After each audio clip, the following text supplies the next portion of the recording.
Welcome to the Soul Seekr Podcast. I'm your host, Sam Kabert, and this year marks the 5th birthday of the Soul Seekr Podcast. I started this pod back in 2019 when I was taking my first steps on the path of remembering. And at the time, the tagline for the show was a journey of self-discovery. A year later, it became a journey of remembering. Yet, what I know now is back then I was still seeking. And what I've come to know now is that it's the journey of seeking that brings us the silent, slow stillness of acceptance. And therein lies our own innate wisdom. It's my mission now to eradicate the glorification of hustle culture, as it was my drive in entrepreneurship that led to a greater whole, and that's because I was outsourcing my sovereignty rather than looking within. So let this be your invitation to take a deep breath in and remember that at any time we can shift our thoughts and our feelings to create the outer world in which we wish to live. Soul Seekers, it's time to grow. Let's go.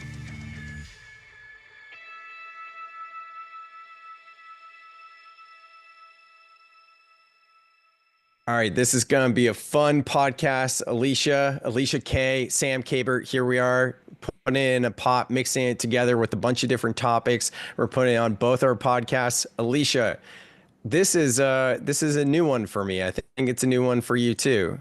What are you thinking? It is. It feels like I'm not in quite the leadership role. I'm not quite in the guest role. So we're just going to roll with it and see how it goes. Yeah, I love this idea. I reached out to you about a month ago. It was like, I have a few topics and I'd like to do it just like having a conversation, because a lot of times with podcasts, like these are just conversations, but there is someone always guiding. So I already feel myself right now, like guiding the conversation. So you're right. It's like, am I leading and I'm following? Which is it? So I'm going to stop talking now and just see what's coming up for you. Yeah, I think when you originally reached out, it was just us literally voice noting back and forth around the certain ideas and concepts that are on our hearts. We're both working in communities with people who, are struggling and looking for answers. And whether that's in the plant medicine, realm, or the trauma realm on my end, or like you said, you're working with first responders, like we're really, I think, coming from the same place around what kind of answers can we give people on this journey so that we can help them understand their suffering and what tools are available out there for them if they feel called. Absolutely. And maybe we can kick it off too with coping strategies and something that you mentioned, coping effectively. And one of the voice notes that you're alluding to, I reached out to you after going to a first responders event with peer support and things like that. And there was a lot of talk about coping strategies. And I was feeling like, wait, coping strategies, if we're here about like learning how to do the work and showing up for ourselves so that we can be leaders and support people that are first responders that are coming to our organizations, don't we have to go deeper than coping strategies? And it kind of reminded me of our conversation we did on my podcast about a year ago of compartmentalization. And it was a similar thing where I was like, I don't get compartmentalization. And by the end of the podcast, you helped me understand, like, yes, compartmentalization is good in the moment. And also what happens is people never go back to open up that box. And that's when compartmentalization isn't serving us. Absolutely. The brain is incredibly adaptable, and it's going to choose whatever response it needs to in the moment to get you through the crisis or to get you through the moment. But the problem is, as you know and I know, the sensations and the feelings and all of that stay stuck in the nervous system, which causes the distress and the discomfort and the dis-ease, and all of the symptoms come back later. And what people aren't understanding is that the things that you're experiencing in your body today don't have, I'm not going to say they don't have anything to do with what's happening currently in your life, but it's a compilation of all the stress that wasn't dealt with earlier in your life. Mm-hmm. And so what you're saying, and what I think you're saying, right, is like, yes, coping strategies, it's great in the moment. It's going to get you through. but how do you want to feel on the back end of it? You know, like we're playing the long-term game here.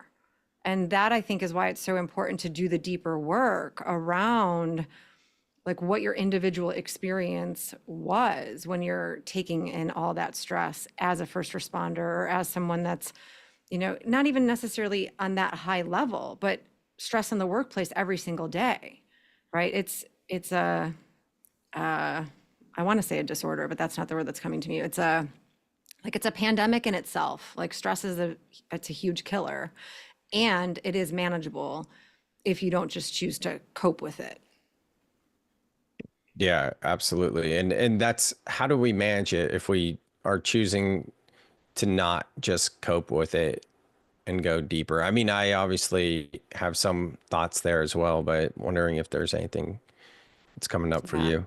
One of the things that always struck me as, you know, being a trauma therapist for so long, and then diving into breath work, is that stressed out isn't your natural state. And we've been so conditioned to believe that that's just the way that life is. And in my opinion, we've been lied to. I agree. You I know, agree. And go on. no, go ahead. You're thinking. I wasn't sure. There might be a delay there. Yes, we have absolutely been lied to, and we think it's our natural state. And for me, I'm so passionate of going against the grain in terms of hustle culture. Like even just recently, I heard at a Friendsgiving, someone say to their cousin or someone who was maybe like 5-10 years younger than them in their career, be like, oh, you're doing all the right things, just keep working harder, just keep working hard, you know. And I'm just like, oh my God, like, you know, it's one thing if you're in a position of extreme success and that not just material things, but you actually feel good about yourself and you're giving that advice and someone wants to get to that place. But if you haven't really arrived, quote unquote, to where you want to be, both financially or how you feel within it, I don't think giving the advice of working harder is good for anyone. I think it's that's what got me successful in my career, was definitely working smart versus working hard. And then I got the things I wanted to get in my life, and then I realized, oh, it's not about having, it's about being. It's be, do, or it's be, do, have, versus a lot of us are do, have, and then we're like, oh, now it's time to be, right? You know. Yeah, because a lot of people will achieve that goal and then they're like, well, what's next? What's next? What's next? Because they don't know the art of fulfillment and presencing and actually being in your body to enjoy the experiences. And I think as a culture, we're actually moving out of that. Like we're moving into a new wave of energy and how to be and how to exist, because success isn't, in my opinion, what you achieve. It's how you felt when you were achieving it, how happy you were, how fulfilled you were, how present you were, how much joy you had. Like my body will no longer like I can't push myself anymore. Like I've had so much burnout in my life, and I'm sure you also have too, that any sense of like pushing or forcing, it's a shutdown for me. It's a no. And I just have gotten to the point where I don't allow myself to, you know, to do that for some perceived outcome or success. Like it has to feel aligned. It has to feel alive in me. And I think the energy that what you were talking about is, yeah, if you're successful and you feel really alive and you're amped up and you love it and you're in joy, that's different than working from a stressed out state, grinding out because of fear, in my opinion, right? Fear of never having enough, fear of not being enough, fear of how other people perceive you, which is still a trauma response, in my opinion. Yeah, and whether it's chasing success or just keeping yourself busy doing, I believe the reason why so many people are just like need to constantly be doing is because they don't feel comfortable being with themselves, with their emotions, their feelings, their thoughts. And they would never say that, one, because they don't even know that. And if that was to be reflected to them, they're not ready to hear that. And they're going to give you a million reasons why that's not true. And it's not, I'm sure you would say it's not our responsibility to tell them that. If anything, it's our responsibility to embody a different kind of way. And then they can start to pick up on, going back to what you said as well, like times are changing. It's so true. Like in the past year, maybe 2 years, I've really noticed like how much with many interactions, people are way more open to not just spiritual, not just like emotions and feelings and nervous system, but like spirituality. People that in the past, whether I would have not known them and had a judgment just based off certain things and been correct in the way they are speaking and carrying themselves, or people that I know. Like it's wild how much it has really changed in the past year or two.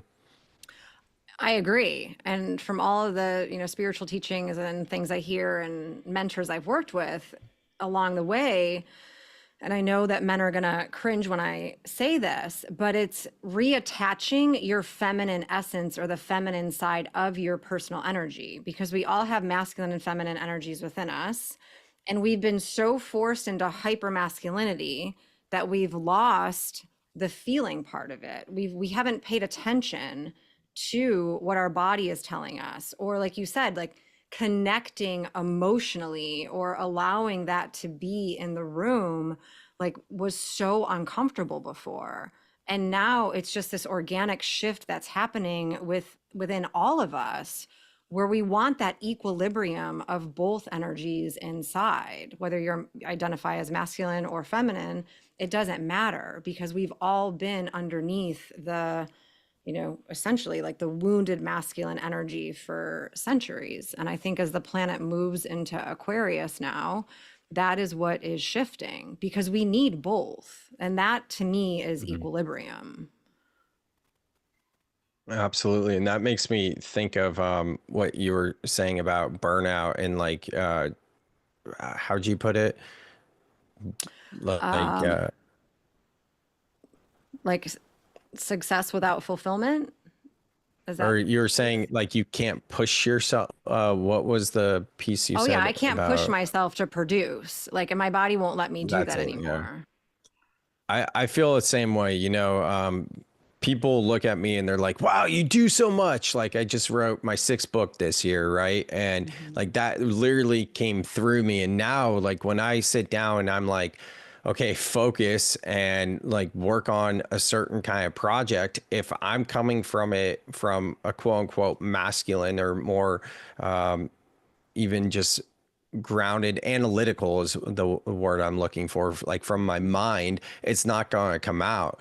But if I'm focused on being, then that's where the creation comes from. And in the past, I could just be in my mind and be like, okay, I'm going to set all the conditions here. This is my time. I put it on my calendar and I'm just going to maybe do a little bit of breath work, put on binaural beats, and I'll just kind of sit there and be like, why is nothing coming out? Where's the inspiration? Where even just like a year ago, the inspiration would be there. Now it's like, no, that's kind of my personal barometer now, being like, okay, am I doing my breath work outside of this just to be, as opposed for a result? Am I going into the ocean and doing my ocean plunges? Am I doing the things that allow me to actually be? Because there is a be and do with both, I couldn't agree more. And what you're really talking about, is the feminine energy. The feminine energy is inspiration. It is creative.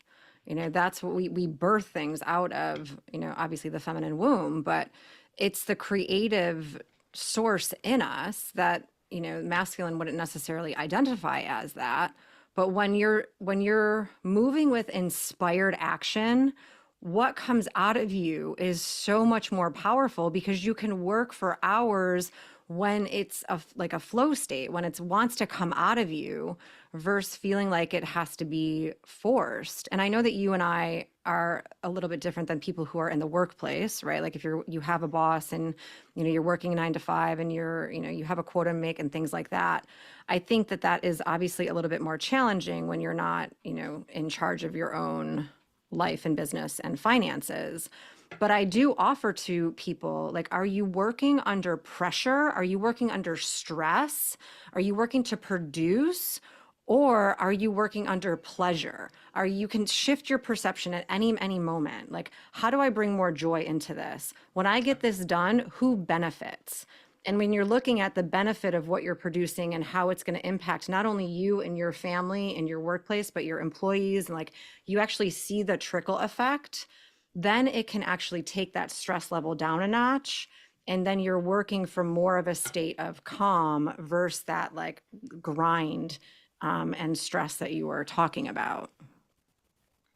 Yeah, and it's been honestly a very disheartening for me this year because I started off very uh, optimistic about making positive changes in workplaces with mental health and Yeah. creating leaders that are compassionate, that want to actually like see each other from a human to human level. Because we see from the outside a lot of corporations and businesses wanting to quote unquote do the right thing and support mental health. But when it comes down to it on the inside, when you actually talk to the people that are that are the advocates for mental health and have some clout or some leeway to make things happen, they go to their bosses. And this is just my experience from talking with different people I know about their experiences and directly with people in the inside. They're not getting support. And especially this year, like early in the spring as well, massive layoffs more than anything, you know? So Yeah. yeah, go ahead. Well, no, I think it makes sense because the systems and the structures that we've been under, they're not working anymore. You know, we see that they're not working, and it's going to take a while for that to change and like visibly in the collective. But I think that's what is coming in many years. Like we're just now planting the seeds for that, where I'm actually running breath work in an insurance agency on their lunch break. Nice. Do you know what I mean? Like, you know, so there Yeah. are people who like CEOs and people who have skin in the game around when they go and they do their inner work or they do their deeper work about how good they feel and how they want to offer this to their employees and they want to create cultural change in the workplace. But I think that is what's to come, but I don't feel like we're even on the brink of that yet. Well, let's give people listening kind of a glimpse of what's possible. Like, for example, you're working with this insurance company to do breath work on their lunch break. Like, that's amazing. Is that something that's an ongoing thing or a one-time thing?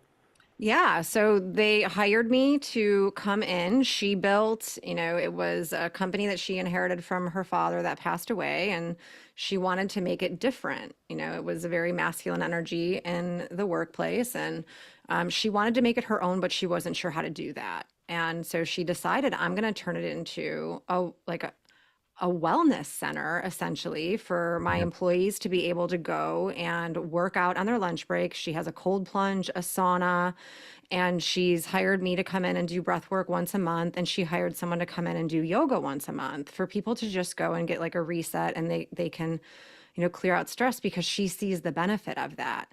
And I do think that that's what's coming with like younger, not that she's super young, but I think that you know, as the older way of being starts to shift out, the new energy of being is going to come through. And that's what we're going to start to Mhm. see more of.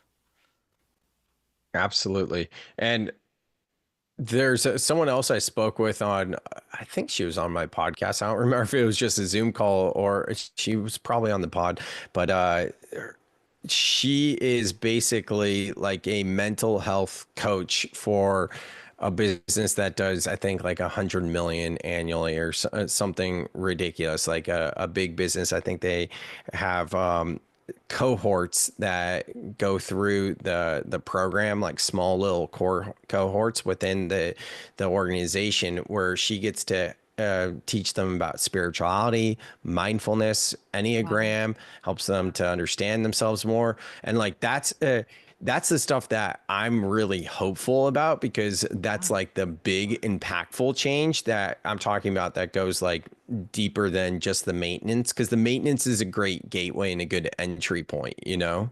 Sure. I Right. think that we are moving away from, and I'm a therapist, I'm not bashing that, but the way to go get help or to do your deeper work was to go to therapy, right? Like, I feel like Hmm. we're expanding out of that. Like, there's more options for people. There's coaches, there's retreat centers, there's all different kinds of things that we can start to do, like for wellness, that I don't believe were available in the past. And I do believe that these are the types of things, as far as like systems, businesses, and structures, that are going to be changed. Obviously, if the company chooses to do so, but we are, the younger generation, in my opinion, they're no longer working for a paycheck. Like, they will quit a job, like, and walk out and say, I don't like my boss, I'm done. And of course, the mentality is that they have no work ethic, but they're like, jobs are a dime a dozen. I'm just going to go find somewhere else that I'm appreciated and I actually like my job. So things Hmm. are just starting to shift organically. Yeah, absolutely. Absolutely. You want to talk about psychedelics? Sure. Let's So, go for it. Let's dive in. so we're talking about plant and earth medicines, plant medicine ceremonies, earth medicine ceremonies. I typically use that delineation versus psychedelic therapy or psychedelics with recreational use. But speaking about plant and earth medicine ceremonies, because this is really the Wild West. I think there's a little bit more of a responsible approach to psychedelic therapy, because a lot of times that's utilizing a therapist and they have a lot of protocols. And it's so easy for someone to get any sort of medicine from, let's just call it the black market, right? Yeah. And then just call themselves a shaman. Like that's, oh man, I've been hearing my shaman this, my shaman that recently from people that don't necessarily even seem like they're like spiritual people. Like I'm like, wait, you do medicine, Sarah? Oh, you're shaman. Tell me more about that. I'm like, oh, this is interesting. Yeah. Maybe a little bit of judgment on my part for sure. I recognize that, but yeah, as it relates to like medicine ceremonies, there's so much good that can come out of it. But you being like bridging the gap between your 19 years of being a therapist, a licensed mental health counselor, and EMDR practitioner, trauma counselor, and now bridging that gap with being a life coach and being a breathwork practitioner and able to be more of like a spiritual guide and not have to play by like the therapist type rules. How do you see plant medicine being a part of people's healings? I see an overall influx of curiosity, for good reason. I think that there has been a lot of um, I want to say misinformed like information around psychedelics being addictive, around them being a drug, around them being dangerous. And I think, yes, proceed with caution always. But I also think that I love that the research that's being done right now is actually very evidence based to show that done in the right way, with the right facilitator, with the right protocol, can actually really help people get relief from some of the deep, deep symptoms that they've been struggling with their whole life. So I am certainly a pro if it is, I want to say, divinely guided. And I guess what I mean by divinely guided is that there's something in your own inner spirit that's spiking curiosity about it, and somebody doing their research for what route and what medicine may be calling them and is right for them. What I see a lot of that I don't necessarily agree with is people jumping in without being super educated because the opportunity is there and it's offered. And I do see that Hmm. it can become more complicated when people are choosing to go that route. Yeah, Did that answer your absolutely. And question? that's yeah. I think that that route is absolutely the dangerous part. And in terms of like knowing what, if and when someone might be ready, like what I say about medicine ceremonies is like, if you need to roll up your sleeves like you would a vacation and plan for it like you would a vacation, then it's probably not the right time. You're probably not being called, you know. And I'm pretty firm in that. You know, I think if someone's at a breaking point and they pass all the intake processes and they are capable and ready to sit with the medicine, then absolutely tap into that masculine center energy and figure out how to make it happen.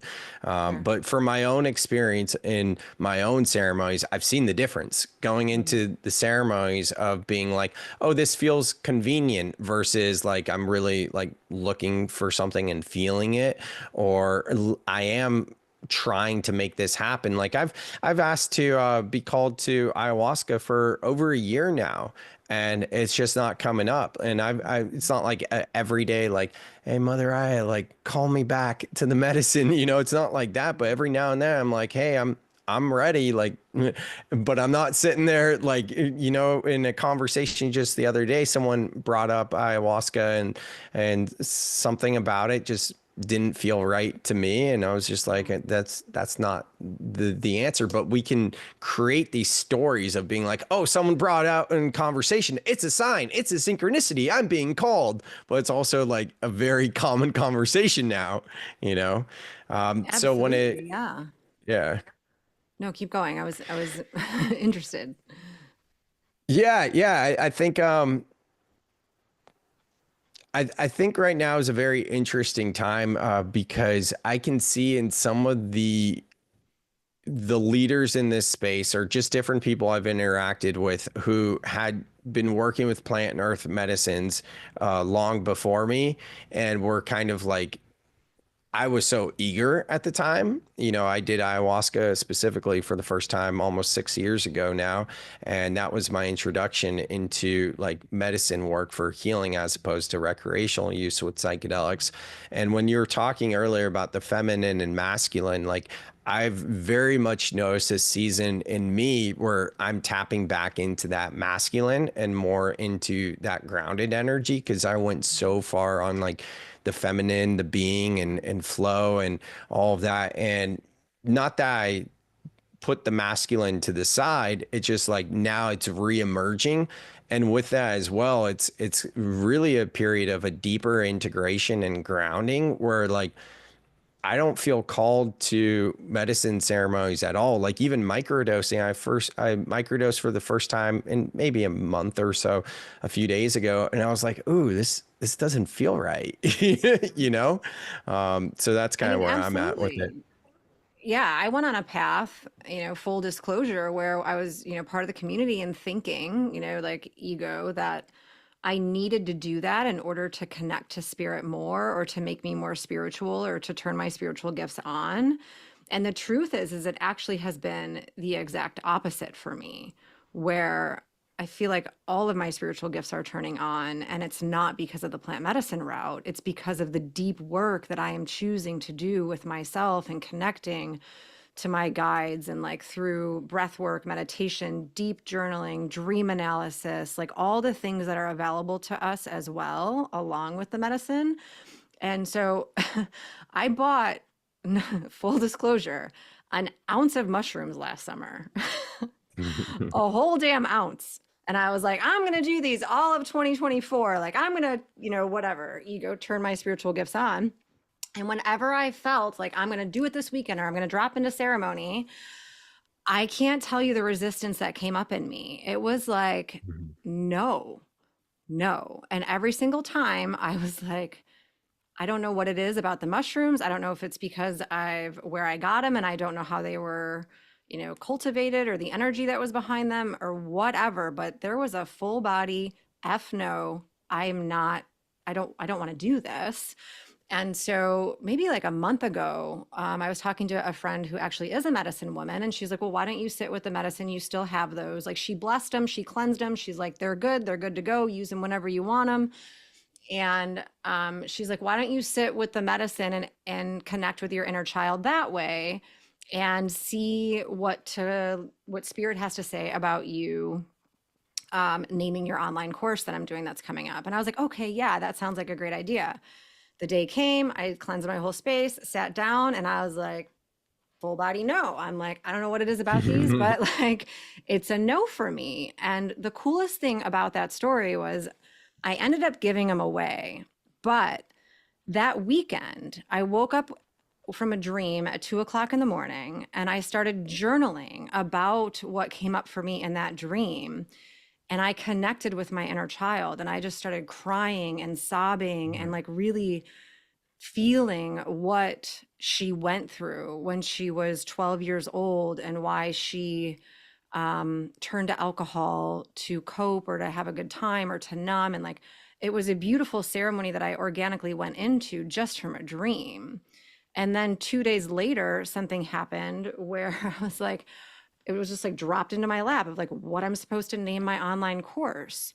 So when I do my inner work, like it's almost like I'm learning I don't need the medicine to do that for me, at least for me personally. And like the answers will come to you if you put the intention out there and you want to know them. Like we're always connected to source, we're always connected to spirit. And I think the medicine can be used as a tool for those who feel called in their own way. But for me, it was like, yeah, this isn't my route. My body's telling me no. That's such a beautiful story. Thank you for sharing just of intuition and being willing to say no, because it is like a quick fix path, you know, and I have that whisper coming in. Like a few years ago, I got really hooked on ketamine, and I was like, no, no, no, no, so anti-ketamine. And then, you know, that younger version of myself that succumbs to peer pressure came back, that part of me. And I was like, okay, if you can't beat them, join them. And I was like, whoa, you know, working with ketamine, at home with a blindfold, intentionally like going in my bed, listening to music, and it was really profound. But it got to the point where it was like, oh, it's 5 o'clock at night and it's dark out, you know, because it's winter. It's this time of year now as we're recording. This was 4 years ago now. And every now and again, that comes back where it's like, oh, maybe just have some ketamine, you know, like I was in the steam room this morning and there was something I was working through. I couldn't even, I don't even remember specifically what it was, but similar to you, where it was like either a theme of working through inner child or what should I name my course. And I was like, oh, maybe I should just get some ketamine. And then I'm like, what the? I'm like, oh, hello. You know, I don't have a name for that part, but maybe I should, because that was definitely a part that was coming through. I was like, nope, nope, nope, you know?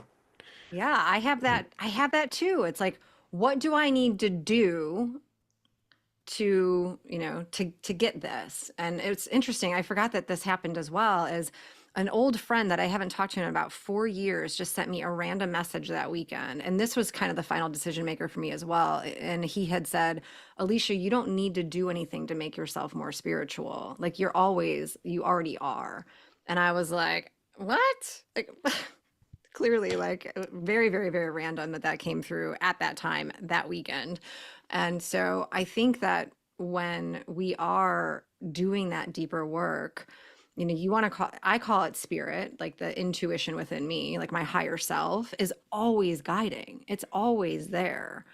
And that's become my biggest GPS for a yes or a no when it comes to like the medicine. I think that is it's never failed me. Mm-hmm. That's cool. You know, it's interesting just hearing you speak about like your higher self, and it's always there. Like I do feel like I'm more disconnected from my higher self and my spirituality in the past year, 2 years, perhaps. And I know it's always there. And this is where I'm starting to get really fascinated. Maybe this is just because what we think and feel creates our reality, right? So Yeah. it's starting to come on little bit stronger, but is working with my subconscious mind or my unconscious. And it's interesting to me to see how the higher self correlates to the unconscious. And I know there's schools of thoughts that teach like it's the higher self that communicates to the unconscious, then the unconscious communicates to the conscious mind. And I try my best to like take a learning or take a teaching and be like, okay, this is true because someone's teaching me this and they're the teacher, right? But then I also try to sit with it and feel for it myself and be like, okay, but does that feel true to me? Right. And I think I do that to a detriment almost.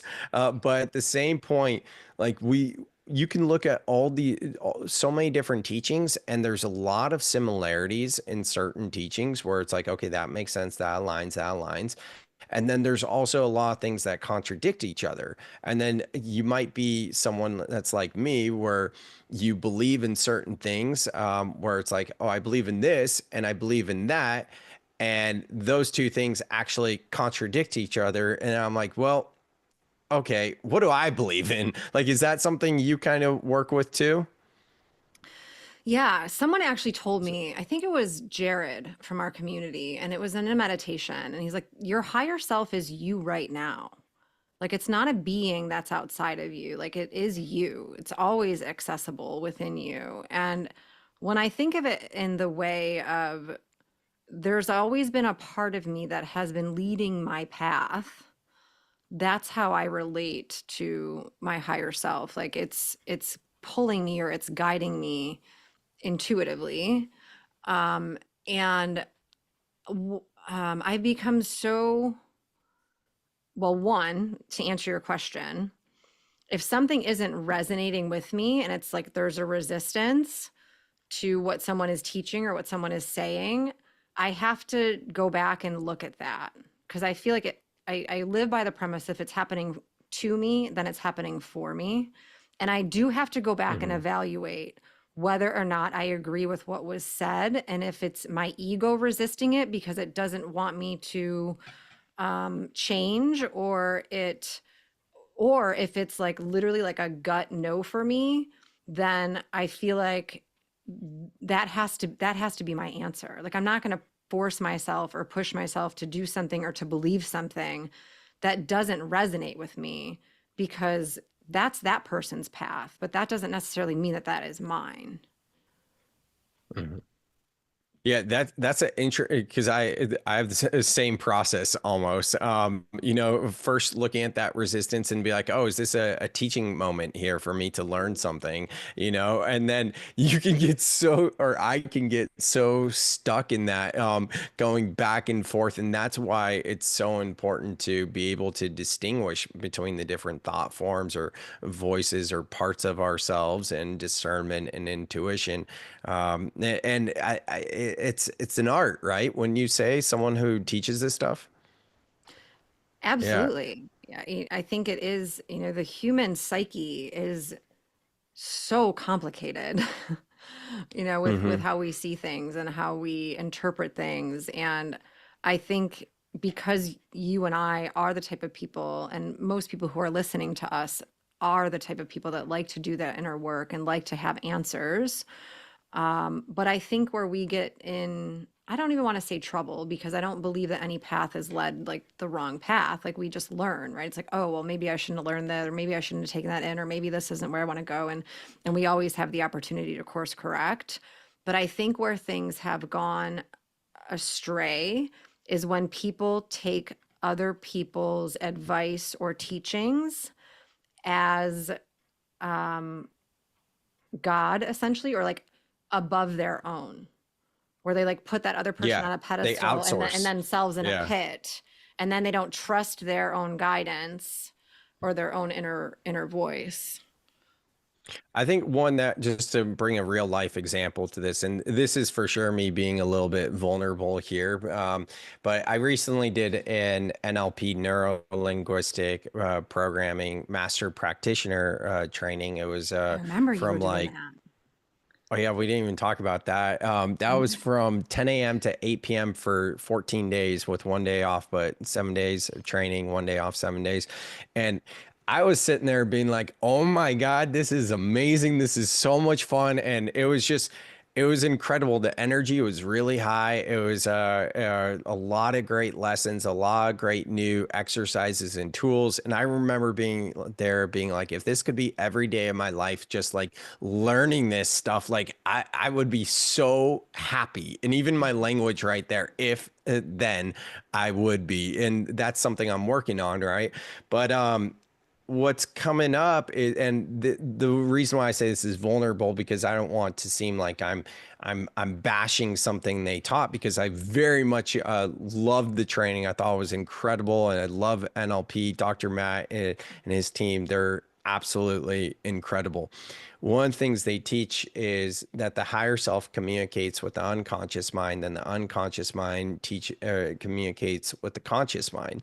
And something Okay. I've been wrestling with for a while, and part of this too is like I'm sitting here being like, well, why didn't I just ask this question? And the reason is it's just coming up right now. So it's not something I've totally sat with, which is also being vulnerable, because I'm like, well, don't listen to this and take this and run with it, because it's just kind of coming up now. It's Sure. thinking out loud. But I've kind of felt like the unconscious, which is the subconscious, is just our intuition. Not just, but like it is the same as intuition, and it is the same as the higher self. I don't really understand the difference between the unconscious or subconscious and the higher self. Like to me, it seems like it's more one of the same. Mm. Um, does that make sense? Yeah. The only thing that I can, I guess, put onto that is I look at the unconscious as like every single life we've ever lived with all of the experiences that we hold. And That's how I see the higher self. we don't, yes, but we don't have access to all that information all of the time. So we actually have many higher selves. So the way that, Hmm. Candace, like the way she Hmm. describes it is like there's an oversoul that is Hmm. like direct connection to source. And then there's many higher selves or many versions of us living in every dimension and every reality and every single lifetime that we've ever lived, like right now. So like we have multiple higher selves. But we have one obviously that's connected to us for this lifetime, that's then connected to the oversoul that has all the information that's all happening all at once. So I try to see it from a multidimensional perspective. And it's hard to comprehend with just our 3D brain. Yeah. Well, one of the things you said, right? Like we want answers. I was like, fuck yeah, I want answers. Yeah. And at the same time, like I can't even think about how many times, especially after seeing Peter the Wizard, like it's like, well, are you okay with not knowing the answers? And I was like, damn it, acceptance. There it is again. That's been my big theme, has been acceptance versus all the seeking. And that's actually the new intro I made for the Soul Seekr podcast about 11 months ago at the beginning of this year. A couple years ago, I thought about changing the name to Soul Acceptor, and then having the logo be with like swords, because I thought acceptor sounded like swords or something. But I was like, no, Soul Seekr is just catchy. But I've had the tagline the first year, a journey of self-discovery. Then it was a journey of remembering. And then this year I updated it to a journey of acceptance. And that's such Mm. a great, like, just representation of my journey over the past 6 years. Like first seeking, self-discovery, and then, oh, it's about remembering. And then now I'm at this place of like, how much are you willing to accept? Going back to what you're saying with the higher self and the unconscious, another thing that I've been kind of wrestling with. And when I say I'm more disconnected from my higher self these days, basically, I mean, like, I'm not thinking about this stuff as much. I'm more coming Oh, from a yeah. grounded point of view, like NLP, neuro linguistic programming. How am I communicating with myself? How am I communicating with others? I'm not Yeah. thinking about the nature of reality and human origin story and aliens and all the Oh, things. you were out in outer space for a while. I remember that. So- Yeah. That's what I'm saying. Like, I'm really grounding now, oh, right? it's Yeah. so So good. yeah. Now it's like, okay, how can I be better at my relationships with myself and with others? And that's kind of where I'm at now. But where I kind of just categorize it after working with Bufo as much of as I have, like not from an ego point of view that like I am God because you are God too, and every single one of you listening is God, source, creator, spirit, whatever you want to use. But like I just go straight up. I'm like all like souls, higher self, over soul, past lives, future lives, time doesn't exist. Myself as an Arcturian, myself as Palladian or whatever it might be. No, wait, it just God. Just simplify it. Uh, So yeah, true. like that's So true. no, but that's honestly where I've been. Like, I think honestly, I haven't really had these conversations on the podcast or even with friends or even entertained them in the past year or two because I've kind of gotten sick of them, to be honest, just being like, Sure. well, none of it matters. Like, you are it. Period. You don't need Yeah. to know anything else. Yeah, you're a Palladian too. Oh, you think you're an Arcturian? Well, you're also a Palladian. You're everything. And I've gotten in this debate with a friend. I think it was about a year ago about like ascended masters and being like, well, you know, if time doesn't exist and time is just something that we're experiencing now in this incarnation on this planet, in this existence, in this timeline with this ego identity, then outside of this, you've already ascended. Like there's this whole talk about karma and like work and burning off your karma and like working up this ladder. And I'm like, man, all of that seems so human.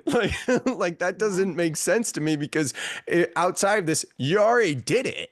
You already did it. So I think when I kind of came to that realization, like at least for myself, and again, when I started to share this with people, I got shot down because of all of like, well, there's this teaching and there's that lesson and this teaching and that lesson. And I'm like, yeah, but that doesn't resonate with me. And this is what resonates with me as truth now. So I just got tired of like trying to Sure. seek out those answers. But Well, I think it is, right? If you believe it, then that's what's so. And that's why I love that everybody gets to figure this out for themselves on their own. And I think the disagreements are like a power struggle still of like who's right or wrong. And that's really not spiritual at all. exactly. Yes, exactly. It's like, right, whatever your soul chose to come here to experience, wherever you're at, like that is your unique blueprint. Who the hell am I to tell you that you're wrong? Because And, this and spiritual teacher said this or that. I'm like, no, I like the more I come back into alignment and I try hard, and I'm certainly not great at it, is like unconditional love, right? Like to love someone unconditionally means that like they don't need to be just like you. They don't need to have your belief systems or your agreements or any of it because they're on their own sovereign path. Who the hell am I to say that I'm God governing them and what they should or should not believe? So I think it takes a hell of a lot of courage to stand in your truth because if you're doing everything for people to like you, then you're not living authentically. Mhm. Yeah, it's so true. And it makes me think of NLP again because one of they call it a presupposition of NLP, meaning like one of their foundational beliefs is respect other people's models of the world. And we Mm. don't have to accept it as our own, but like, oh, that's your model of the world. I'm not going to be like, oh, where's the resistance in me that doesn't believe that because maybe I'm wrong or whatever. Or I'm not going to project onto you because that's not my beliefs. It's like, that's your model of the world. That's cool. That's what makes the world go around, right? So as they Completely. say, Could you imagine? I always think about, I think I read it in a book at one point, but it really clicked to me where they were like, could you imagine if everybody in the world was the exact same? Like how boring that would be. yeah, Like, what would we even come here I was, for? I was thinking of I had a flash. I saw a flash. I usually don't see flashes, but I saw a flash of several movies, and I was trying to track them all down. I was like, no, not Truman Show. It's not that one. Not the one with Paul Rudd where he's like cloned. And then Being John Malkovich came through, and it was like, did you ever see that one, Being John Malkovich? No, is it actually that's the Oh my title? God. Yeah, I'm convinced that there was a lot, big part of why I'm interested in this stuff is because of the type of movies I was interested in as a kid. This movie probably came out in the late 90s, Being John Malkovich, and obviously John Malkovich was in it, and Cameron Diaz, and who was the other guy? John Cusack, I think it was. And they found like this portal to go into John Malkovich's mind, essentially. And then when they went through this, Kathleen Keener or something. But anyways, they would go into this portal, then they would take over John Malkovich, and they would be able to do everything that John Malkovich would do. And then there's this one scene where there's a ton of John Malkoviches, and they're all saying to each other, Malkovich, Malkovich, hey John, Malkovich, Malkovich, Malkovich. So yeah, that's what I saw when you said that. Oh Yeah, my it's a good one. gosh. It's no, I'm not a huge movie buff, but I know you are. You freaking you you love them. It's great. I love movies. And speaking of synchronicities, when I did this NLP thing, kind of similar to Fit for Service, how you and I met, another fellowship and great group. I joined an Airbnb with two other guys that I didn't know. We had a group text going into it where we were supporting each other with doing like the pre-work and whatever. We never jumped on a phone call, didn't know what each other sound like, looked like, anything at all. Became like immediate best friends with these guys, and now we're starting men's retreat in the spring. We're going to have our first one, but not just that, like the amount of synchronicities between us was insane. And just one of the guys, how he wants to write a movie very similar to like the way I want to write a movie. And then I was home for 3 days. Then I went to a college showcase, like to showcase as a speaker. And there was magicians, musicians, speakers, comedians. So I hit off with a couple of comedians, and this was a few days later. And I was like, deja vu from the NLP train, because I went out to dinner with two comedians, and the three of us was like the three of us with the three guys at NLP, and was speaking about like if Love it. everyone was like you. I like when people are like me because it's like we're different, but we're alike. You know, Sure. I'm trying to get better at relating to people where I don't have anything in common with them, or just kind of like, okay, like I think that's why you and I connect, right? Because Sure. we're alike, but we're also different, you know? And there, it's a real skill where people can connect with people that have like no similarities, and then find those similarities and find ways to connect with them. And that's also part of the reason why I'm like drawn to NLP, because it helps with that as well, you know? So yeah, Yeah, I'm all that's my about story. like, I don't know, maybe this is super arrogant to say, and I probably will shove my foot in my mouth after I say it, but like if the energy isn't aligned, I'm not going to force it. I'm not going to sit there and try to force myself to get to know somebody if I'm feeling like, it's just a no for me. Yeah, I'm the same way, but I can be rude about it. And it's not the things I say, because the majority of how we communicate, like almost 60% of how we communicate is our body language. And I don't know what I look like, but you can feel that energy Yeah. where they're picking up on it. Or do you get I that don't know. too? I That guess I don't have a ton. I don't meet a ton of new people. I really don't. Like I have a Mm. pretty small bubble. Um, but the truth is I really do get along with most people. Like I don't have a lot of resistance when it comes to new connections or things like that. The hardest people I'm like floating back in my brain of connecting with a group of friends who were like into rock climbing, and they're just very like cerebral and analytical, and like the way that they see the world is obviously very opposite from me because I'm energetic, and they're just super super intellectual, and I can find value in that. But it was just very very hard to have deep conversation with, and I think I pretty much got laughed at when I was like, yeah, but didn't you understand that the research now shows that we don't come from apes? Like there was that conversation happening and they were like, you're absolutely nuts. Like, I'm like, I'm just going to politely back out of this one. Like, I just Yeah. think you have to discern, what to engage with and what not to. So yeah, I don't What about know. the holidays? It's December 3rd at the time of recording. So there's the holidays, holiday parties, seeing people, and you're probably having more of those interactions now. I No? don't. I feel like I have manifested my way into a really small, amazing bubble Yeah. where my family was so big that they have all sort of split apart and they do their own things with their own family. I'm an only child, so I don't have a lot of connections.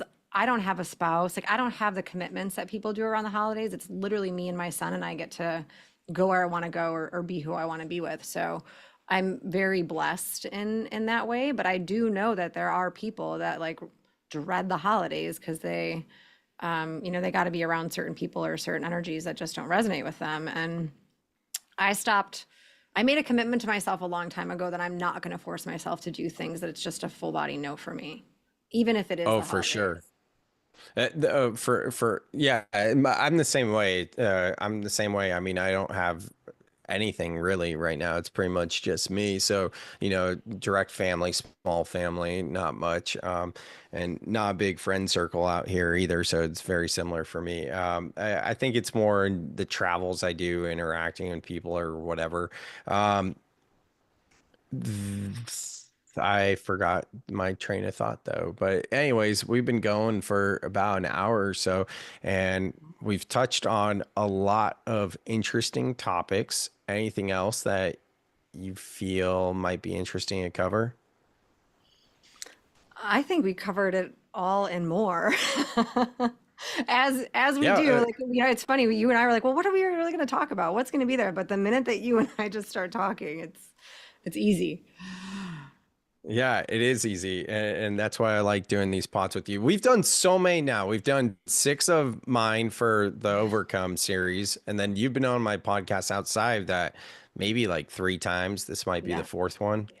yeah. You are Yeah. mine once, so we've had lots of time to connect. But we keep coming. It's like we keep verging out and coming back together. It's beautiful. Yeah. Hey, what are you finding out in the world? Okay, this is what I'm finding out in the world. Yeah. Even before we hit record, we had an interesting little synchronicity we shared as well, being like, oh yeah, yep, experienced that one too. So yeah, maybe how are you doing on time? I'm good. Yeah, Okay, so yeah, I have time. maybe one more topic. And this is the Okay. initial topic that I reached out to you about. And Okay. I wasn't sure if this would come up. And I'm also trying to do my best not to be host and, and bring No, up the go for it. topics and switch it, but it kind of happens. So, Bufo, 5-MeO DMT. You recently sat with the toad. It was your first experience with the toad. Mhm. And how do you feel that has changed your ability to help people process their experiences with psychedelics? It's interesting because I don't know if besides the process of what happens, like the actual process of when you're in ceremony and what happens, I don't know if it gave me a ton more information as far as psychedelics in general. Like I've had being from the background of trauma and working with like so many clients, I can understand ego, I can understand attachment, I can understand wounds. And before I did Bufo, I had also done like psilocybin, like recreationally, like here and there, and have had some pretty interesting experiences. So I wasn't, I would say, like a complete psychedelic virgin when I was helping people integrate their process. But I think for me, what happened in that ceremony was something that I wasn't aware of before I did the ceremony, which was the complete, all encompassing connection to source. Like to have the somatic experience of being directly tapped in to God consciousness was something that I've never experienced before that Bufo like gave me or showed me.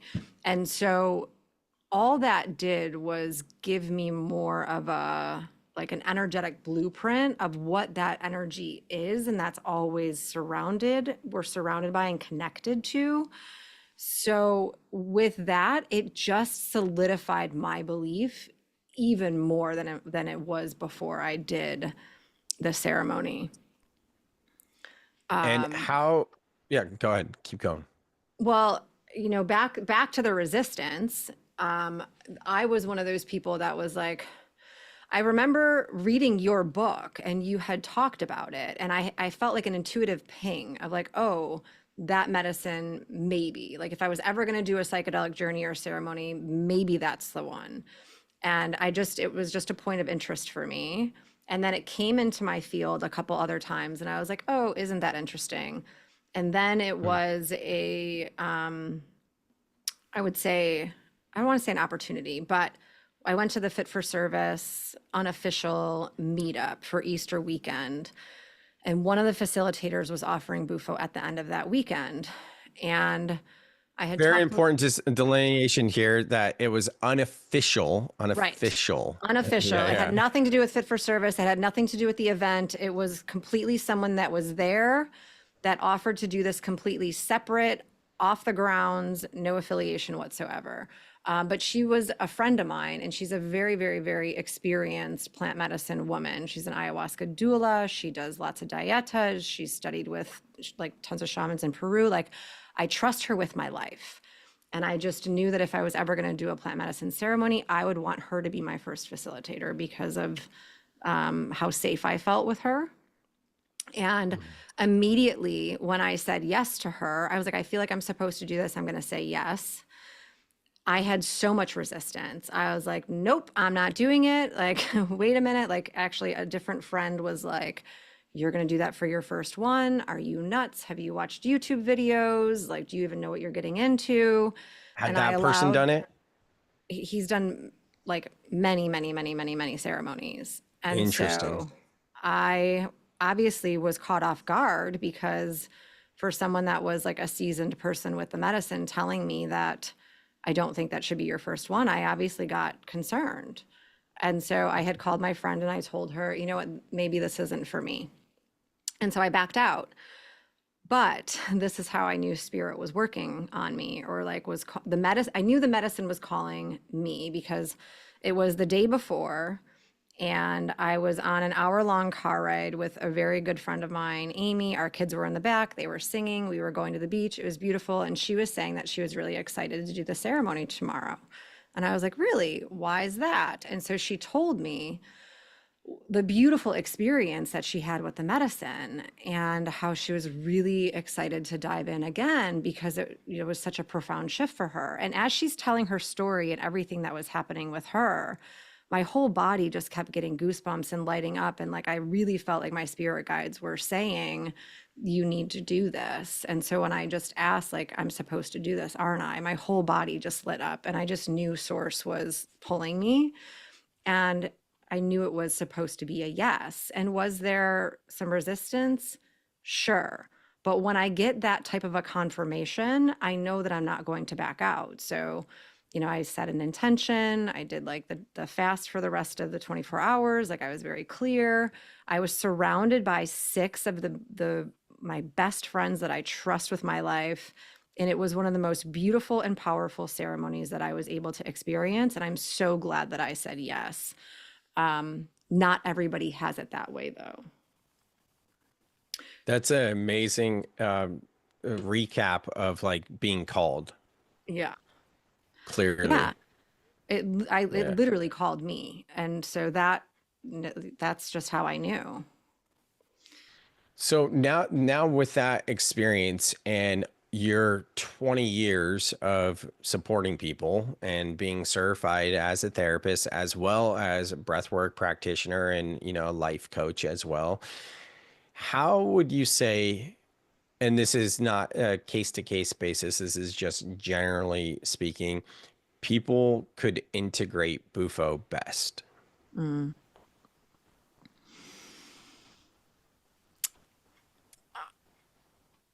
I want to just backtrack a little bit. I want Mhm. people to get very, very clear on they have to understand the intention that they're going into it with. Because if they're trying to fix some part of themselves or they're trying to solve a problem, the answer that may come out of that on the other end may not be that exact solution. And so I like to invite people with any type of a ceremony of like, are you doing it for like deeper self-discovery and for understanding because you want to understand how your trauma is stored in your body, or you want to really help like clear some of that out and you're prepared to deal with the emotions and all of that. So I think the pre is just as important as the post. And the medicine will continue to work after ceremony. Like, are you paying attention to your dreams? Are you, being mindful of, what you're consuming? Or are you jumping right back into life and back into the grind and like hitting the ground running, and you're not going back and sitting and meditating and journaling and seeing what else can be extracted based on the things that were coming through you? And I think to your credit, and this is what we were talking about at the beginning, you have to be prepared to do your inner work, to face yourself and to feel whatever is meant to come through you. Like to face that, I think is so important, which is why an integration coach or someone that, is there to support you is really important, because they may have questions to ask you or things to consider that you might not know yourself. But because I've been doing my own work for so long, like I just intuitively know like what's meant to come out. And for me, what came out was the way that I was seeing my son was trying to like fit him into a box. And that's my stuff. Mm. Like I wasn't able to see the light in him because I was expecting him to be obedient the way that society had programmed us to believe that children should be. And so that continued throughout for a really long time and shifted literally how I see my child now, which takes Mm. months to do, but you have to keep working with that. And I do think it's so important that we don't just be like one and done, like that was the lesson, I'm out. Like it marinates. Mm-hmm. And now, having done Bufo and had that experience of being with the medicine and the months of integration of seeing your son differently, and here it is, maybe 8 months later, give or take. It's been quite some time. Is there anything different that you would do in supporting people that had just done Bufo for the first time as their therapist slash coach, or however, whatever labels, titles we might want to use? Um, I don't think I would do anything different. Like, I don't know why this is coming to me, but I've also supported people like after an Aya ceremony, and Hmm. they don't seem, at least in my, I have never done Aya, so I don't know, but like what's described to me after a session like that seems very like similar. And even after like a psilocybin ceremony, like I think obviously the medicine is different for what it does, but the integration afterwards feels very similar. Yeah, the reason why I am asking these lines of questions, why, but for the listeners, there's a lot of talk in like psychedelic communities of not wanting to work with someone as an integration coach or guide who hasn't done psychedelics, or not. I shouldn't even say integration guide. Anyone at all that can support them. It's almost like if you have not done what I've done and you haven't tasted what I've tasted, then I can't trust you. That's how it feels, because Mm, it's exactly what you were saying earlier about what spirituality isn't. And what spirituality isn't is about drawing a line in the sand and saying, you are different than me and I can't trust you. Right. And I deeply resonate with, say like a therapist or something like that, or maybe an integration coach. I don't really have like my own integration coach that I've worked with, because it's more the people, my peers and colleagues that like you, like yourself, when we bounce things off of each other to support one another. But if there were, there's been times when I've explored different modalities. I think it was maybe CBT or something about a year ago. And this woman I was looking at working with was just like discounting psychedelics and medicines and saying everything that's wrong with it. And in my opinion, that's the only time really to not work with someone in terms of your healing if you're working with psychedelics. If they have a viewpoint that is so contradictory to yours, because your worldviews aren't going to be able to mesh in the healing process. You can accept their model of the world where it's like, okay, that's your opinion. But if you're bringing that in this space to support me, that's not going to work. And 100%. I brought Alicia. Yeah, right. And the difference is like you are very well known for being like a master at IFS, internal family systems. And for someone to not want to work with you in integrating any sort of medicine because you haven't done ayahuasca, or at the time haven't done Bufo, just doesn't make sense. Sure. And I've actually gotten that feedback when I brought you into my course. Somehow it came up with that you didn't do Bufo, and majority of people in my program had done Bufo. Some they were integrating psychedelics, and a couple it was mushrooms. But there was one person who had a problem with you not doing Bufo, and I was like, I think you're missing the point here, and that's kind of why I want to have this conversation now. Be like, okay, so now that you've done Bufo, do you feel like you can support someone differently? And basically the answer you're giving is no, No, because unlike, I guess Bufo, like that was one time.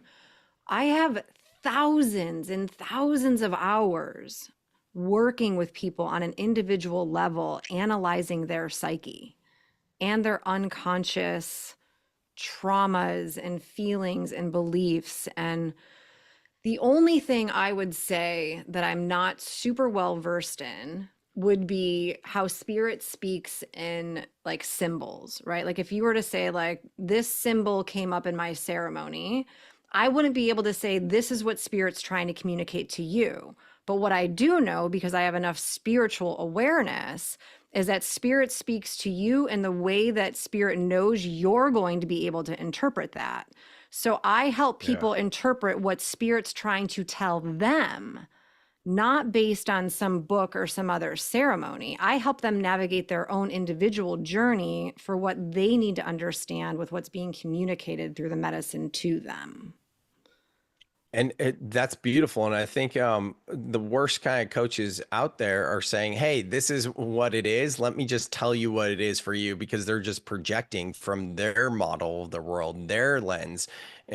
So, yeah, I couldn't agree more with that, because what we really want to do is guide these people to find those answers for themselves. So exactly. Thank you. I think that's incredible. It's a really important point, because if you were to have a different approach to psychedelics and being like, no, I don't believe in psychedelic healing, I don't believe in plant medicine, and you hadn't done Bufo or mushrooms, and that was your viewpoint, then absolutely no, you'd have no business supporting someone that is trying to integrate some sort of plant or earth medicine ceremony. That's a different story.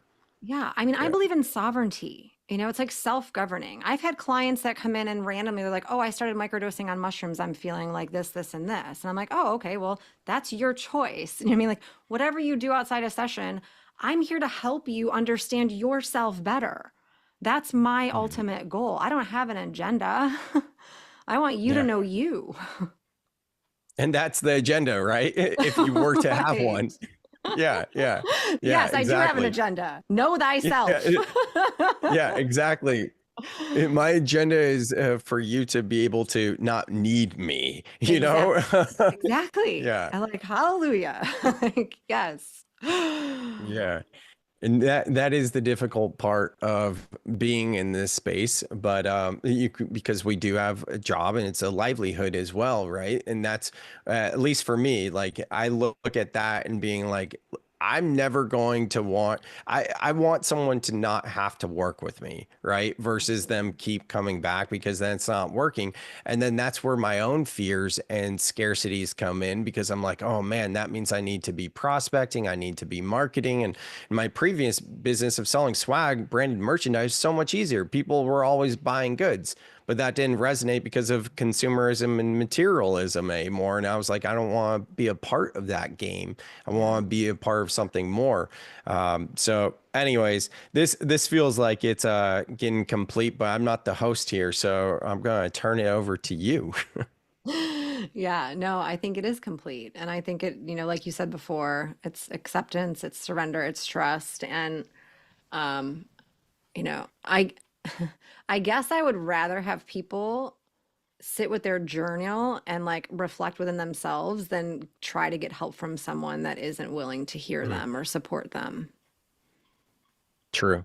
And they're never, most people in that case probably wouldn't do that though, because they just want to be heard at Yeah. that Yeah. point. I And just don't want because there's a lot of bad, like people have their own blocks. They just do. And I think it's better to sit with yourself and reflect within yourself in your own space than it is to take advice from someone who judges your mhm. choices and what you're choosing to do to help yourself. And the stories don't matter. This is another reason that I really loved NLP because they are so much about like getting to the root. And it's Mhm. they teach when you're working with a client to look for the patterns. You're looking for the context. You're looking for their patterns and the content.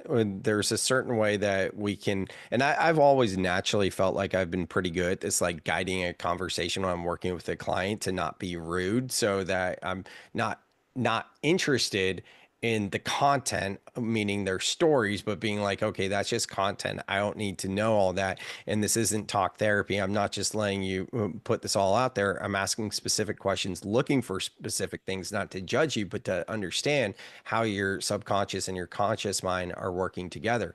Now that we see that, we can go in and do the release work, which is really cool. But anyways, yeah, this feels complete. So thank you for being down as always. It's fun to do these podcasts with you, Alicia. And yeah, that's about it on my end. Yeah, this was great. Thanks, Sam. Cool. Thank you guys for listening.